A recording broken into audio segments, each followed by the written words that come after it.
Hello and welcome to GACC South Unplugged, a transatlantic conversation with CEO Matthias Hoffman, brought to you by COBA.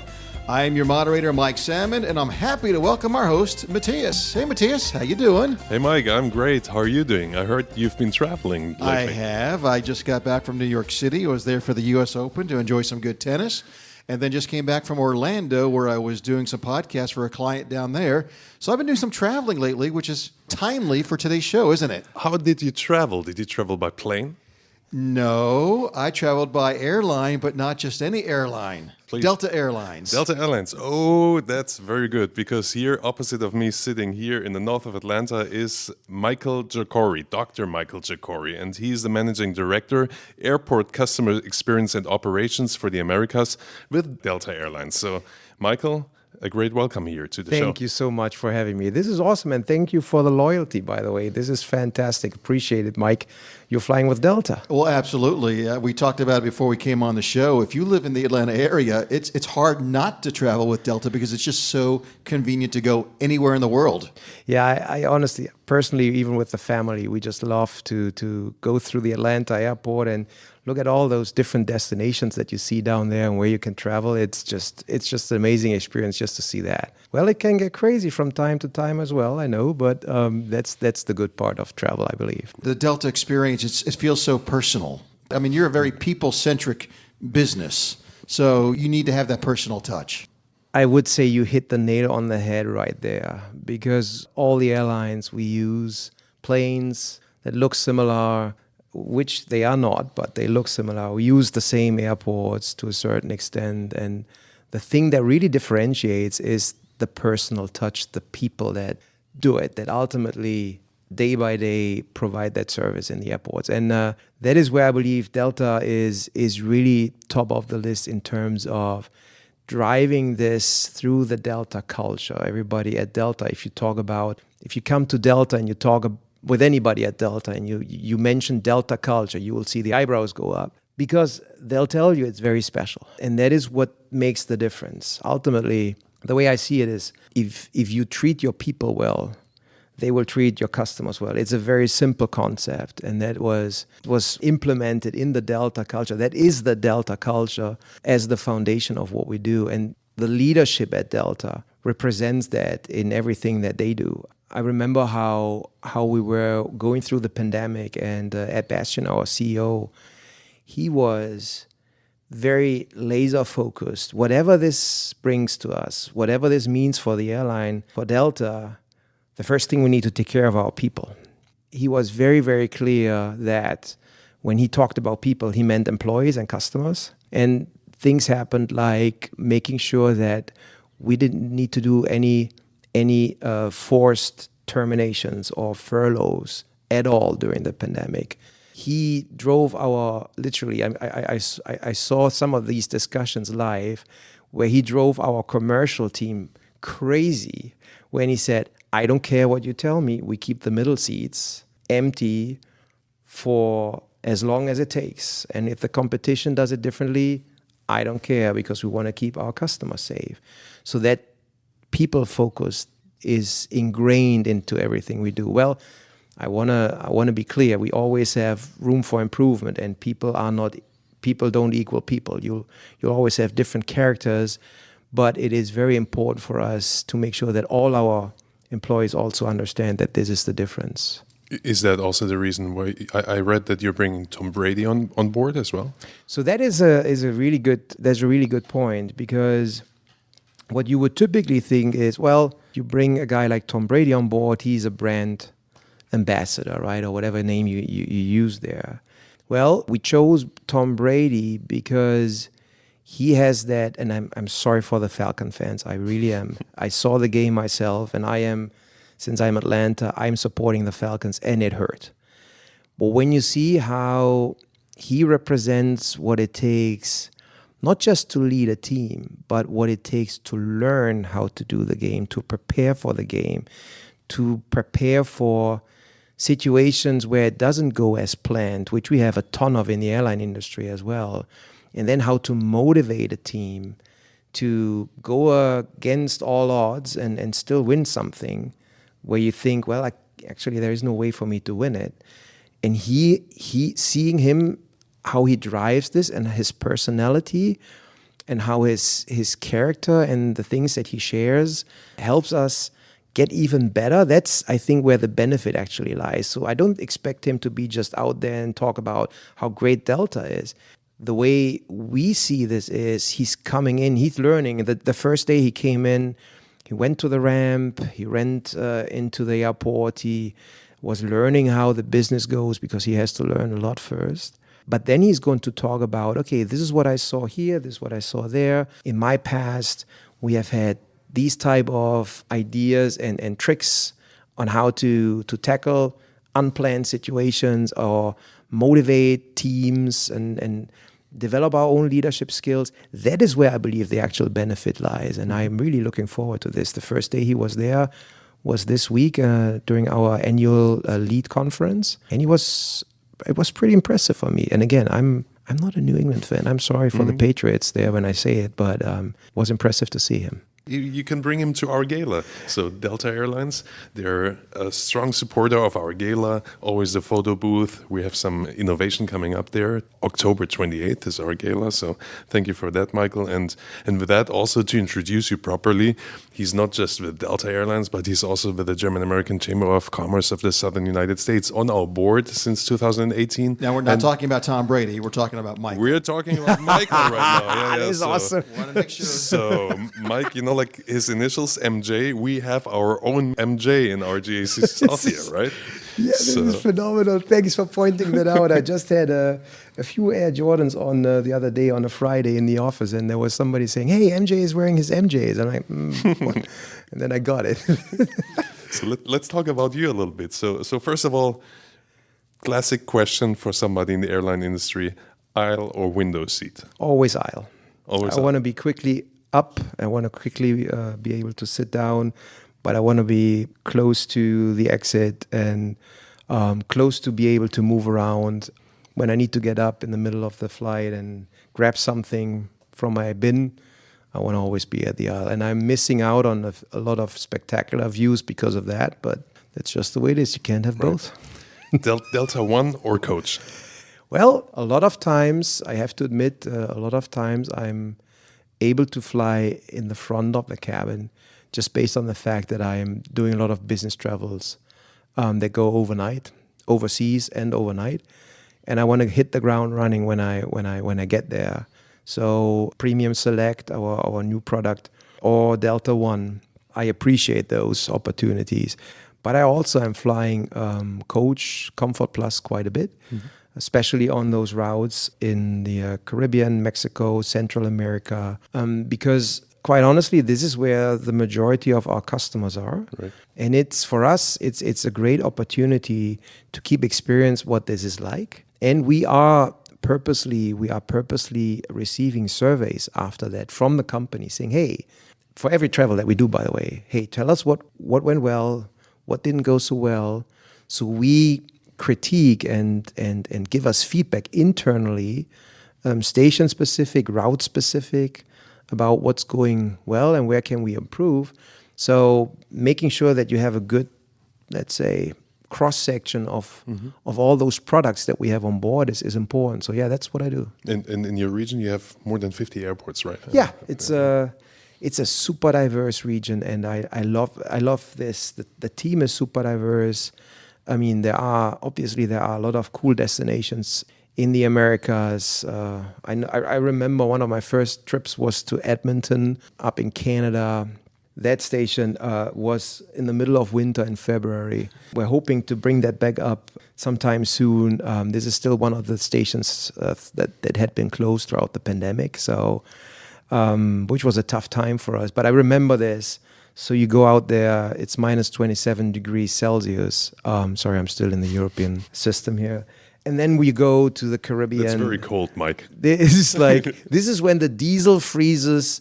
Let me be precise. Bad diesel freezes in the tank. That's the temperature that does that. And then you go to stations like, I don't know, you go to the Caribbean, anywhere in the Caribbean or Mexico, beach destinations, Mexico City, and then you have those stations in Central South America, all the history there and the culture. Lima, Santiago, Panama City. Would it be easier to say where Delta does not fly? It is. It is. It is actually, for me personally, it has been a tremendous journey. And that is my second job at Delta.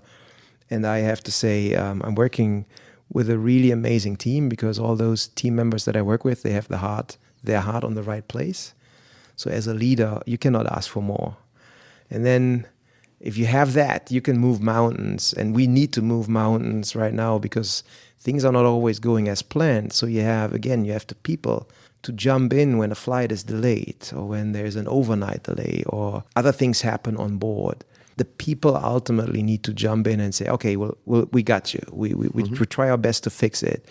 And that's where I'm very blessed to have a really good team that does that. But sometimes to the passengers, it's not always obvious if you're with Delta Airlines in charge or not, if you can control it or not. So we talked once about that and found it highly interesting, like from a customer experience level, like from the parking to entering the airport until you reach the destination, you're going through different stages, check-in, security, etc. So not everything is managed by Delta, but nevertheless people buy their tickets through Delta, so they expect everything to go well, and if it doesn't, then you're on the line, right? Absolutely. Can you walk us through the process and where you come in and where you don't come in? And that's a very good point, because from a customer perspective, to your point, this is an itinerary, this is a journey, and the ticket is not just you being on board, right?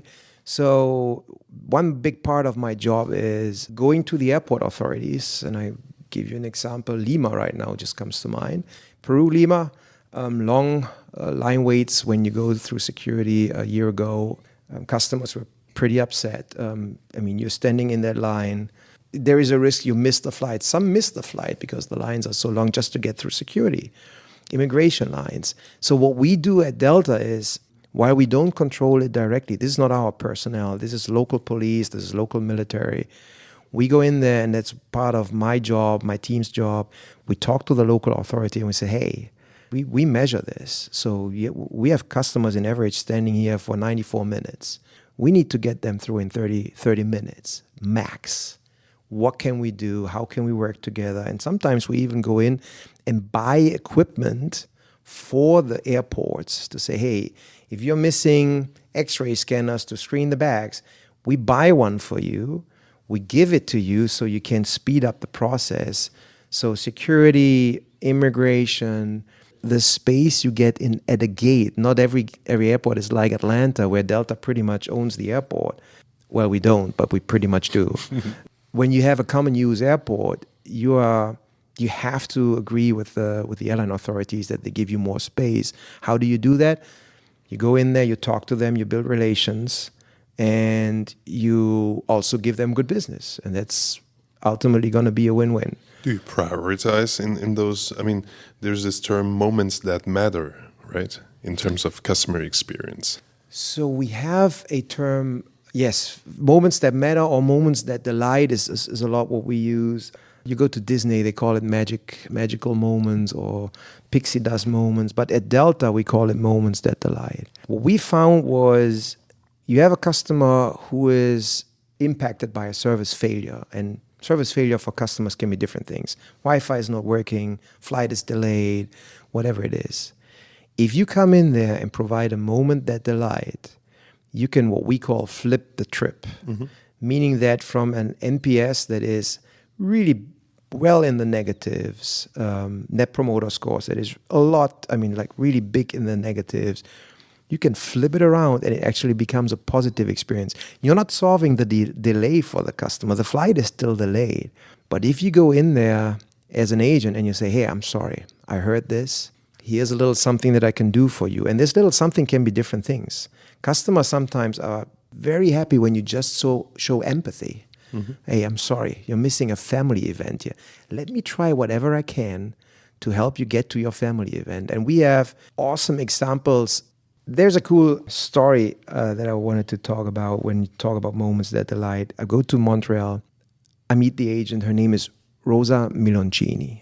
Rosa is one of our frontline agents in Montreal, and she walks in the baggage room past a sea of Air Canada bags that are stranded there. Air Canada had a bad day, And Rosa spots a Delta bag in there with a Sky Miles tag on it. She goes to the Air Canada counter and says, "Hey, there's a bag of ours in that sea of bags of yours. Can I take a look at this?" Normally, you would have just passed by it because she was running errands for our own baggage operations. But she spotted that bag. Come to find out that this was a Delta Diamond Medallion bag that was routed incorrectly. She was able to identify the tag. She made it a point to go to the airport manager of Air Canada in Montreal to say, "Look, I have connected with the customer." She called the customer, who was in tears because there was medical equipment in that bag. All of this unknown to Rosa. She calls the customer. He explains how urgently he needs the bag. Waiting for the bag already for 36 hours. She goes to the airport manager of Air Canada and says, "Give me the bag. I'm going to reroute it. I make sure the customer has it. Tomorrow, he needs it urgently."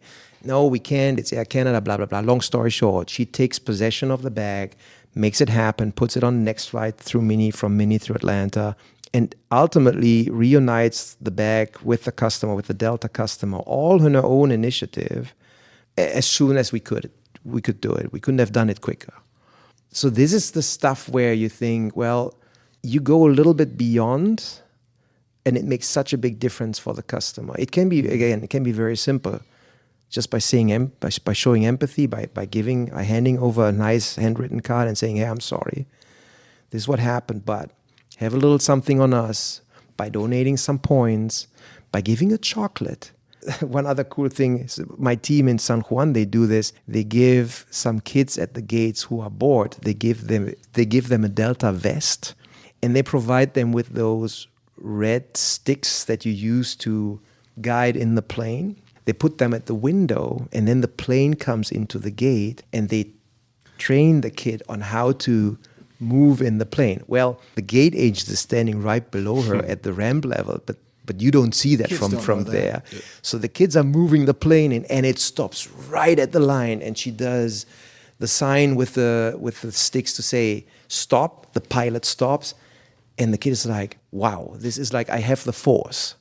So this is the stuff that really makes a difference, and I am really appreciative of how the team does that. They come up with those ideas all by themselves. This is not me. That's awesome. I want to do that too. Me too. But hey, I got a really good story with Delta Airlines as well, right? So if you would ask me if I had been ever to South Africa, I would tell you no. But I can tell you that my iPad has been to South Africa, right? So I forgot it in the front seat, in that little pouch there, and it traveled to South Africa. I thought I lost it somewhere at the airport in Amsterdam back then. And then I get an email like, "Hey, we think that this is your iPad," right? From somebody from the staff there. And I was like, "Oh yes, cool, perfect," And then they organized it in a way that this operator said that she has a friend who's on the airplanes as an air hostess there, So she would just hand it over, she would bring it to Atlanta, and hey, I just went to Atlanta to the airport, picked up my iPad, which I forgot on the plane on some flight. It was amazing. That was really good. Thank you. Story. Yeah. Thank you very much. Yeah, this goes back to our core values actually, and I think this is something. I mean, every company, every airline is talking about their core values, and I think this is important. Ours are very simple. It's integrity. It's care, it's perseverance. Now I have to revise that. It's resilience. It's slightly different than perseverance. And then very important as well is servant leadership.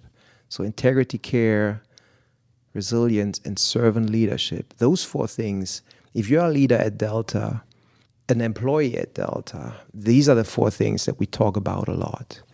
And we plug those into our trainings, into our daily briefings.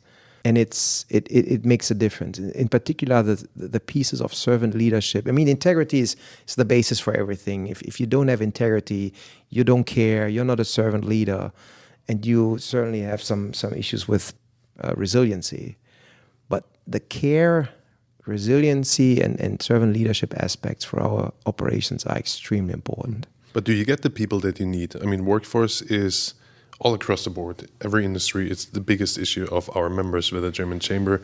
How does it look for you in terms of pilots, etc.? Do you have pipelines there? Like every company right now, like every business, we have been going through a lot of hiring lately. We have just surpassed the 30,000 new employee mark just recently. And this is, I mean, we're talking about the last couple of years. So you basically have a little bit, almost like a third of your workforce is new.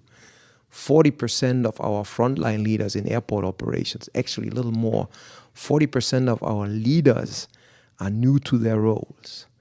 And then you have a different type of generation that is coming into your workforce as well. So you have like, at Delta, it's very typical. You ask somebody, how long are you with Delta? They will tell you it's like 25 years, it's 30 years, it's 35 years. But now you have like 30% of team members that are, number one, from a different generation, and number two, very new to the company. So you have kind of quote unquote different generations. So it's one thing is obviously, do you get the people? And the good news there is the Delta brand is still, it has a lot of gravity still, which is really good. And the gravity is actually getting better. So I would say on the recruiting side, we have been doing pretty well. Now the question becomes, how do you integrate those team members into the workforce and make them work together?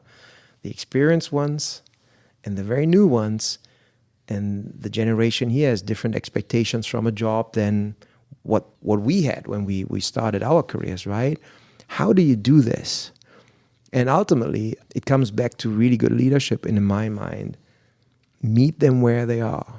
And I know this is easier said than done, but if you have a lot of new team members coming into your team and they have different expectations, first and foremost, they bring something good to your team as well, different perspectives. You might not like them all, but they bring different perspectives.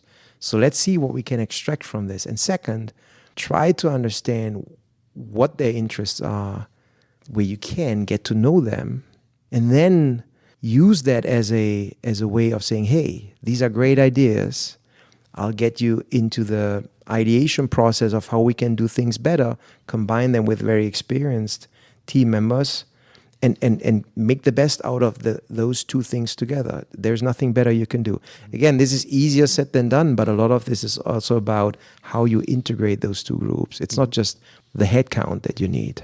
Do you feel that you have a competitive advantage since Delta is such a strong brand, or are you just another airline that is recruiting? So Delta's brand, in my mind, is a brand of a trusted consumer business. And we look at Delta, in my mind, as it goes beyond just an airline business per se. It starts with the Delta brand in terms of, we spoke about earlier a little bit, in terms of credit card usage, right? You use a credit card, there's a Delta branding on it, and people use that significantly, extensively within the US. The halo and the brand perception of Delta being a trusted brand goes beyond just being an on-time airline. It is about the experience, and it is about innovation as well. The fact that we came out and we say, hey, we're going to do Wi-Fi on the flights, and it's going to be for free. Again, I remember those discussions that I saw at the executive level where some of them were saying, wait a minute, what are we doing here? Well, if you provide Wi-Fi for free, what you start to do is you start to help customers come into the Delta world by becoming a SkyMile member. If they become a SkyMile member, you start to get to know them better. If you get to know them better, you start to personalize the experience for them in a better way, starting at home with how you receive your messages on your app and how you link that experience then also to other brands that are out there that we are cooperating with. So I would say Delta's brand goes beyond just being an airline. Obviously, our mission of connecting the world is still at the heart of everything we do. But the brand is a consumer brand that is trusted, that goes just beyond on time, from my perspective. Michael talked about frequent flyer, the whole elite status game. Are you into that as well? I have been a Sky Miles member for many, many years. Thank you. Yes, Thank you, Mike. Absolutely. So I'm a loyal Delta person, but there's some breaking news, if you will, regarding your loyalty program. You want to share some of that? Yeah, absolutely. And this is obviously a good point of discussion, and it will be for the foreseeable future. I can see that because there's a lot of interest in it. And when changes to those programs come out, it touches status, it touches benefits. People are very sensitive, and we took that very well into consideration. In fact, some of those changes are in fact based on the feedbacks that we have received. So number one, what we heard was the ways to get status in our Sky Miles program was complicated. You had a combination of certain things that you had to do to get a certain status in Sky Miles. It got much simpler now because it's just based on MQDs, and MQDs is basically $1, 1 MQD. So when you spend $1 on a Delta credit card, you earn $1 towards your status, and that can be a flight, it can be a hotel, but it can also be something that you buy at the grocery store. So we implemented that simplification, and we implemented, I believe, pretty fair levels in terms of what you spend to become a medallion that goes beyond just the basic medallion membership.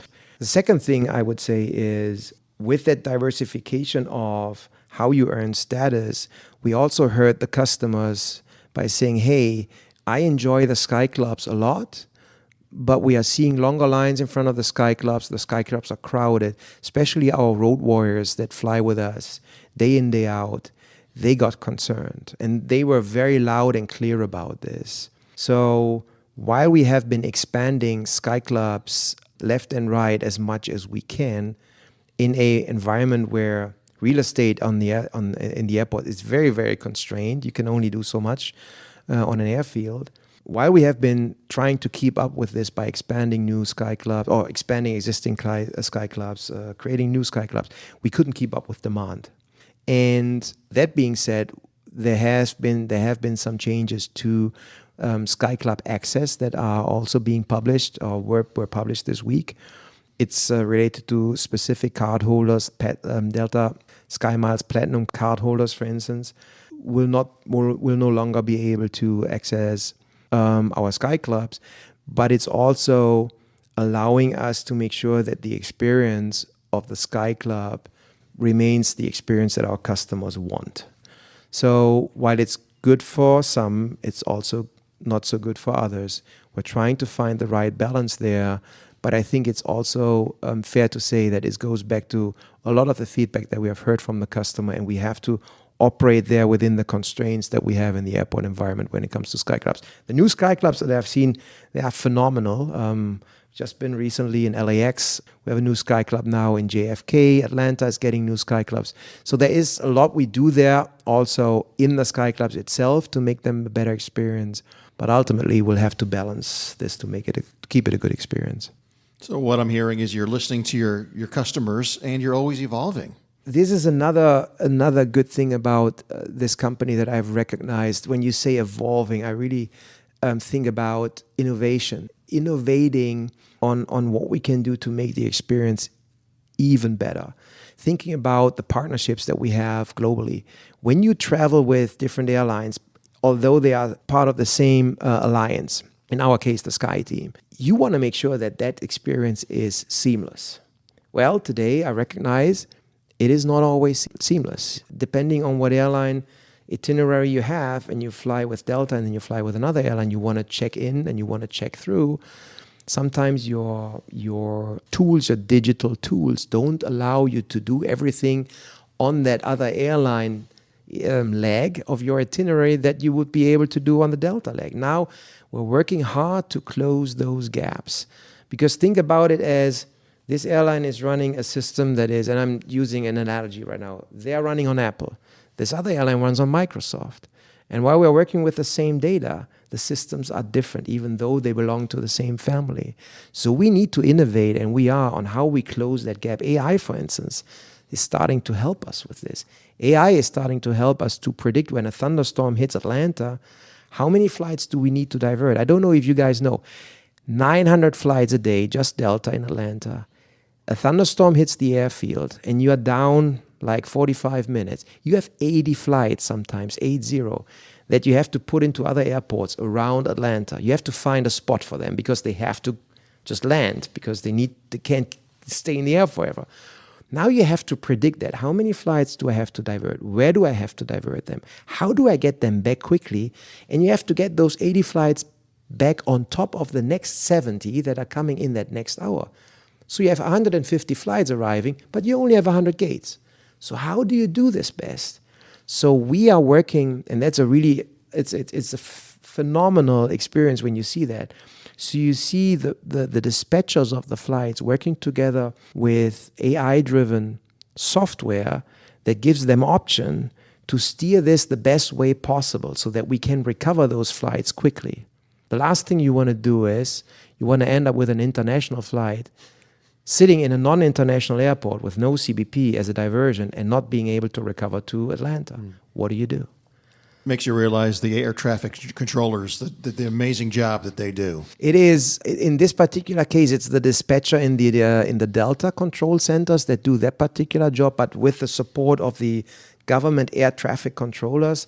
And by the way, if you ask them about staffing issues, be prepared because it takes them much longer than us to really fill those gaps. And we will see that for, I would say, at least 2 or 3 years to come, if they are going to recover at all. You're telling us that Atlanta is a huge airport, so 900 flights per day are coming in, or is it even more? So this is arrivals per day. Arrivals per For day. Delta only. For Delta only, yes. So just to put this into perspective, and I hope I get those numbers right, but it is about 900 flights a day, and you have about 100 gates. But when you really think about this, they come in at peak hours. And what that means is they are all not just, let's say, averaging across the day. You have hours where we have like 70 plus flights, just Delta arriving within 1 hour. So what that equates to is about 3.5 million customers a month. All those customers, obviously, they bring their bags. And then you have 36 miles of baggage belt in the belly of that airport. Just for the German listeners to this is the distance between Aachen and Cologne. Just one straight line of bags going. And it's between 2.5 to 3 million bags, depending on what day it is. It's a monster. You have in the Atlanta area alone, I think we just hit the 40,000 people mark for Delta in the Atlanta/Georgia area. Biggest employer in the region, right? If you count, let's say, external services to it. Right? Excuse me? Biggest employer in the region. Yes, isn't it? we just got back to that position coming out of the pandemic, which has been a phenomenal. It has been a phenomenal roller coaster, to be honest. But yeah, coming back to Atlanta, I find it. We talked about it earlier. I find it fascinating how many flights you have on a daily basis. It's still the busiest and most efficient airport in the world. But you can pretty easily get from gate to gate. People would say, yeah, we have to walk a lot. Yes, I give you that. But if you think about how many flights we are handling there, if you think about how quickly an average connection there is, it's not that much. I know much smaller airports where I walk much longer and get lost much easier, quite frankly, than in Atlanta. And I'm still getting lost. What about you personally? In your position, you shouldn't deal with lost bags, etc. But I do. How many, let's say, how many friends or acquaintances are messaging or texting or calling you each day like, hey, I missed my flight, can you do something? Can you get me an upgrade? I lost my luggage, etc. It's like working in radio where if you're like a sports broadcaster, they think you can get tickets to any game. Hey, can you give me some tickets to the Atlanta Falcons game or something because you happen to interview the coach every once in a while. This is a really great analogy. Another fascinating piece about Delta, and I really mean this. So we get emails from Ed Bastian, and they say, hey... And he's the CEO. And he's the CEO of Delta Airlines, thank you. This email says, hey, can you look into this? And then the email trickles down, and ultimately it goes to my desk, and it goes to the team that is handling a specific airport where a customer had complained to Ed and said, hey, I'm still missing my bag. It was like a day ago or 2 days ago or whatever it is. And we look into this and we take care of this. And as much as we can, a customer rides us and has a bad experience. We ruin, I want to be clear here. Sometimes itineraries are just not going as planned and we ruin a customer experience badly. And customers write us. And when you read those things, you want to make sure that you take good lessons learned from that to prevent that from ever happen again. So that happens to Ed a lot. Ed gets those. They get very positive, but also very, very tough messaging. And then we look into this and we make it a point where we can to call the customer personally. Me, myself, my team members. It depends on who's taking care of this, depending on how big the topic was. It's me or even my boss. And we talk to the customer and we hear them. That's part of the job. It humbles you, as it should, and it also drives you to make sure that we get systems continuously improve our systems to prevent that from happening again. That's a great approach. I think get a personal message, personal phone call. I think it's important. Yes, I understand. I'm coming from a standpoint where I understand those more severe cases, but if people are always complaining about a delay. There was a comedian, a US comedian, and he has a really good bit on flying, and I love that. It's kind of like, hey, you're sitting in a chair in the sky, right? And then you're complaining about not having Wi-Fi, and it takes you 6 hours to get from the East Coast to the West Coast, whereas some years ago, that was a year-long travel, and you might have died during that trip. So I think sometimes people are too much complaining in a pressurized metal container, and they serve alcohol. Guess what's going to happen? Millions and millions of people are traveling every year, and they're getting to their destinations safely and on time. Or in my case, this past week, coming back from Orlando, we got back early. Thank you. That is something where we are very proud of, because we have been on the top of that list of being the best on-time airline in the United States for quite some time now, year after year. And that is the basic foundation that you have to do. We call it Scott with bags and recovery. This means safe, clean, on time. This is Scott with bags and a recovery where needed. And that is the basic foundation that you have to provide to a customer to make it a good experience. Now, what we are aiming for is to go beyond that. And that is where I come back to what I said earlier. We have technology coming out and going live where we try to personalize the experience more, tailor it more towards your need. If you're a business customer, if you're traveling with your family to a specific destination, if we know that, what we do, for instance, Moments That Delight, if we know there is a newlywed couple on the plane, what can we do for them special? A family with 4 kids, how can we help them better through that journey? That's what ultimately is going to make the difference moving forward. And we're very invested in this. And the best thing for us to be prepared for this is to know you better. And that is where SkyMiles for us is a very important tool. But yeah, it's 200 million customers a year. And I have to say there are some of those things that I will never forget where we made a difference. And it was a really good story. I remember this. And that was not, I know everybody was talking about the dog that Delta lost in Atlanta. But I want to tell a story about numerous dogs that we saved, because we found that out in my region. We had a smuggler ring of French bulldogs going from Colombia to Atlanta. So what they would do is they would take a small French bulldog puppy, they would fake the paperwork, they would bring it to Atlanta, and the guy who was transporting the puppies would just try to get through, and then they would sell it here for the multiple price that they would have gotten in Colombia, right? So what was happening, the local authorities here were catching this, and they were saying, no, wait a minute. Those papers are fake. We don't allow the dogs in. But the guys who brought the dogs in would just leave. So we weren't able to track them down, and we were ending up with literally dozens of dogs in Atlanta at the airport, as well as in our little tiny office in the Bogota airport. I have pictures of my Bogota station manager with, I'm not kidding you, with 8 French bulldog puppies in her office, handling those puppies. Well, we put policies and procedures in place to prevent that from happening again. so that those dogs couldn't get into the plane to begin with. And that is stuff where we make a difference. In this case, it saved quite a lot of dogs actually from being stranded here. And the authorities were clear. This is not our problem. Do whatever you want with the dogs. They can't stay in the U.S. The dogs that came here, that landed in the U.S., we found a home for every single one of them. Delta employees. Oh no, I take one. And that's how it ultimately worked. And I think that's where the culture again starts to shine through. I can imagine the stories and things you've heard that we would never even think about that come across your desk. So I don't even want to go there, but it is amazing, those stories, the amount of people that you travel, the amount of baggage that you have to, I mean, just the bags themselves. You mentioned how many travelers now? So you mentioned millions I'm thinking millions of bags. It is 2.5 million a month go through the Atlanta airport, and it's in the 6 digits on a daily basis, just bags.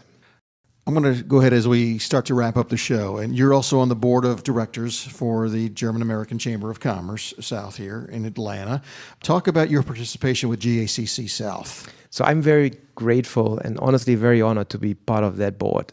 It is an amazing experience. And Matthias, I'm very grateful on how you're running the GACC, but also how you are involving us on the board level on things that you do, that you think about. You bounce ideas off the board and then also drive us to provide proper feedback. You moderate this in such a great way that you extract the best of us. And that is something, that's what a board is for, right? And you don't want to always hear, yeah, that's a great idea, go. No, we have discussions, we have good conversations, and that brings out the best, I think, from a strategic perspective for the board. And I love to be part of this. It teaches me a lot, quite frankly. I learn a lot every time I talk to my fellow board members or other members of the GACC. And that is what the GACC, I think, is also a lot of what the GACC is about. You are able to learn from other fellow businessmen the problems that they're dealing with. You talked earlier about, hey, what about getting talent for Delta? Well, other companies here, GACC members, they have the same problem. So we share this when we come together in the GACC, we talk about it, and we share best practices. Well, you get this through the GACC. I mean, if you want to get it in even better level, you talk to the consultancy branch that we have, but you get this almost for free, because the membership is not as much when you talk about the membership fee is not as much when you talk about the value that you can extract from the GACC. Where do you get this? So I love this about the GACC, and wherever I can, I'm happy to support. I can only give back that compliment. Huh? I mean, for me, it's the same thing, right? So having guys like Michael, having a fantastic board, not only corporates but also smaller and medium-sized companies, right? And probably we're a non-profit. Probably I couldn't afford 1 hour of his advice, but like that, having them on the board, I get perfect advice. And Michael is a great sparring partner. Talking strategy, talking organizational development, talking like customer experience. Because hey, he has clients, we have members. There's certain similarities. I agree. And again, I very much appreciate that opportunity for me, and I learn every time. You both get bells for that answer. Great answers. GACC, upcoming events, Matthias, before we leave. I know you got a lot going on your plate. Sure. So Gala, I mentioned it, October 28th, with our Delta photo booth and the destination in the background, of course, of the photos then. Gateway Awards are coming up in North Carolina and South Carolina in the coming weeks. So fantastic events, kind of like our great award ceremonies in both Carolinas. Then we're going to Germany in a couple of weeks for a symposium on Beyond Plastics, Transatlantic Dialogue for a More Sustainable Future, which I think also Delta is doing great efforts in being more sustainable there. And then beginning of October, a lot of Texas coming up, a delegation from the state of, how do you call it, Thuringia, yes. So coming over to Austin and to Houston, and then our very own Oktoberfest, which is great fun. Nice. And a couple of, manufacturing behind the scenes, kind of like what Michael just mentioned, bringing members to other members to learn from each other, right? So that's it in a nutshell. But again, homepage www.gaccSouth.com, events calendar, check it out, a lot of things coming up. Thank you, Matthias. Thank you, Michael. Fascinating conversation. Really enjoyed it today. Thanks a lot. I appreciate Thank you. the talk. This was phenomenal. I really enjoyed it a lot. Mike, thanks a lot. It really was. We want to thank Matthias, our you too. listeners as well to GACC South Unplugged, the transatlantic conversation with CEO Matthias Hoffman. And it's brought to you, as always, by COBA.